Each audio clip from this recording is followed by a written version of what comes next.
söz ki, siz deyirsiniz, mədəni dövlətdə federal qurulub, elə də deyil. Federal dövlətlər Afrikada da vardır.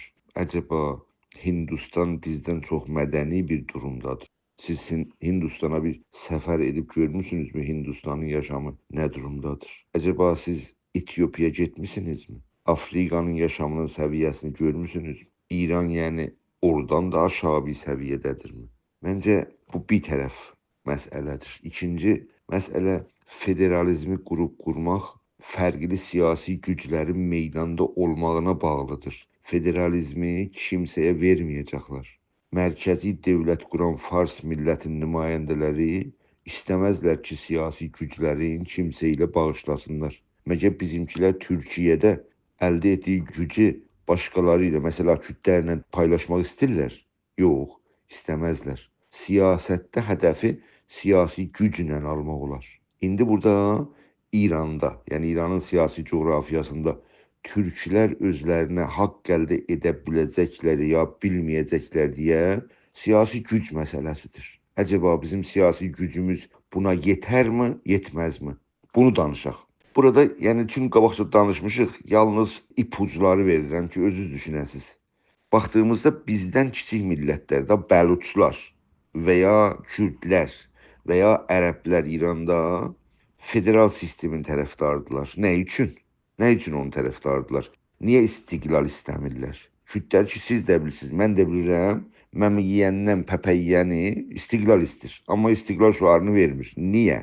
Çünki istiqlal şüarını versə tək qalacaqdır və İran dövlətinin ordusunun altında əzilib gedəcəkdir. Bir də dünyada dövlətlər o Kürdlər istəyən istiqlaliyyəti rəsmiyyətə tanımayacaqlar. Bax, bu ikinci faktorum çox mühümdür. Nümunə istəyirsiniz, Əraqdakı Kürdlərdilər. İstiqlal referendumuna getdilər. Hətta dövlətlərdə yerel dövlətləri vardı. İstiqlala getdilər. Amerika, Avropa, Türkiyə, İran hamı müxalifdir və istiqlalı referendum da etdilər. Rəy də aldılar, amma istiqlal olmadı. Lütfən bu təcrübədən Azərbaycan istifadə edib özünü qaranlıq yollara sürükləməsin deyə bunları sizə deyirəm. Yəni İranda xalqlar, qeyri-fars xalqlar əvvəl özlərinə bir hüquqi status yaratmalıdırlar da. Məsələn, necə ki, Kürdlər Əraqda. Kürdlər Əraqda hüquqi status yaratdılar, yerel dövlət yaratdılar, ondan sonra istiqlala çıxdılar. Siz bir nümunə dünyada, tarixdə bir nümunə gətirin ki, bir millət, bir dövlətin, bir məmləkətin içində siyasi status qazanmadan istiqlal şüarı versin. Bax, qardaş, heç bilmirik ki, bizim Azərbaycanımız haradır. Mən dünən ilə Mahmud bəy Bilgi ilə burada danışam. Deyir Tehran, Kərəc, Qum, bunlar hamısı Azərbaycandır, Güney Azərbaycandır. Siz haranı Güney Azərbaycan bilirsiniz? Əcəba sizdə Tehran, Kərəc, Qum, bunlar da Azərbaycan mı bilirsiniz? Görürsünüz? Diqqət edirsiniz. Yəni burada hətta Azərbaycanın coğrafiyası belə bəlli deyil. Bəlli olsa belə sənin orada siyasi statusun yoxdur. Yəni iqtidarın yoxdur bir yerdə. Ora sənin deyil. Ona görə biz federal aşamadan, yəni istiqlal istəyənlər üçün federal aşamadan keçməliyik ki, o siyasi statusu ələ gətirək. Yəni Azərbaycanın siyasi coğrafiyası haradır, Azərbaycanın yerel dövləti hara hakimdir, bayrağı nədir, məclisi nə istir, məclis var, hüquq var. Ondan sonra bu məclis ki, millətin rəyidir da, məclis, yerel məclis ki, millətin rəyidir Azərbaycanda, o bir istiqlal məsələsini meydana gətirməlidir. Siz, mən belə bir statusumuz yoxdur. Biz eləyə bilərik istiqlalçı olaq. Amma bizim istiqlalçılığımız Azərbaycanın məclisində səs gətirməyincə, elə bir məclis qurulmayınca istiqlal sözünü danışmaq mümkün deyil ki, hüquqi cəhətdən. Yəni nə? Yəni əvvəl məclis qurulmaq lazımdır. Hətta mənim o danışığımda var ki, biz ən azı bir Azərbaycanda məclis qurmaq üçün getməliyik.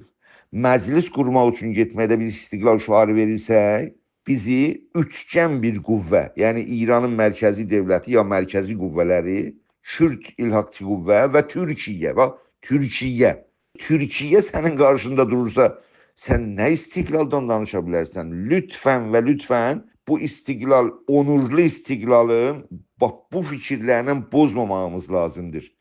Biz bugün bir millət olaraq 100 il əsarətdən sonra bir 50 illik projeye, 50 illik stratejik projenin meydana qoymalıyıq. Onun arxasında çalışmalıyıq. Birinci gündə 50 ildən sonra, ya 30 ildən sonra, 20 ildən sonra istəyi meydana qoymamalıyıq. Bu gün nəyə əldə edə bilərik? Ona odaqlanmalıyıq. Bizdən sonraki nəsl, deyək 10 ildən sonra, 20 ildən sonra yeni gələn nəsl şəraitə baxacaq, o şəraitdə düzgün bir siyasət seçəcək özünə. Mənim yəqinim var ki, bizdən sonra gələn nəsillər bizdən çox həm bilgi baxımından, həm təcrübə baxımından çox olacaqlar. Və onlar biləcəklər nə etsinlər. Biz öz nəslimizə, öz çağımıza, öz devrimizə strateji qurmalıyıq. Sonra son cümləm budur. Federal dövlətin İranda qurulmasında ciddi potansiyellər var. Yəni tamam xalqlar ki, İranda var, qeyri-fars xalqlar, onların potansiyeli aradadır ki, o potansiyeli bir araya yığacağıq.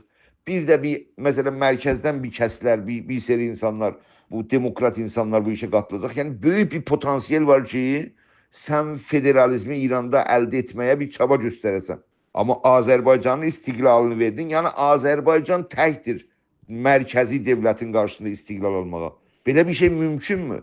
Yəni bu qədər potansiyellə federalizmi almağa imkanı olmayan bir millət, bir şərait nə cür eləyə bilər o millətə Azərbaycanda istiqlal qazandırsın? Bunlar çox önəmli sözlərdir, mən deyirəm. Çox.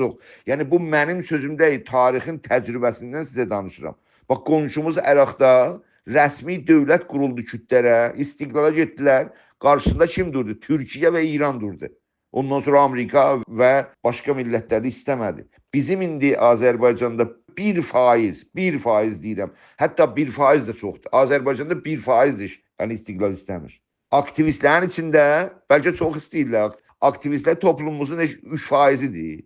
Ümumiyyətlə aktivistlər bir toplumun 1-dən 3%, olsun 5%. 95% istəməz belə bir şey ola bilirmi?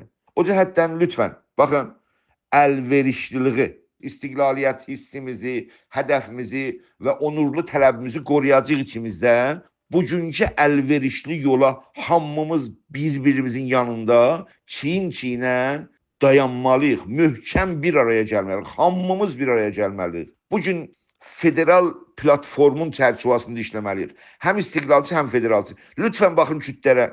Hamısı istiqlal istəyirlər. Amma İranda federal platforma çalışırlar. Niyə? Onlar bilmirlər, anlamırlar. Qəşəng bilirlər. Əvvəl Kürdistana dövlət statusu qazandırmaqlar lazımdır. Bilirlər bunu. Kürdistana yerel dövlət qurmalıdırlar.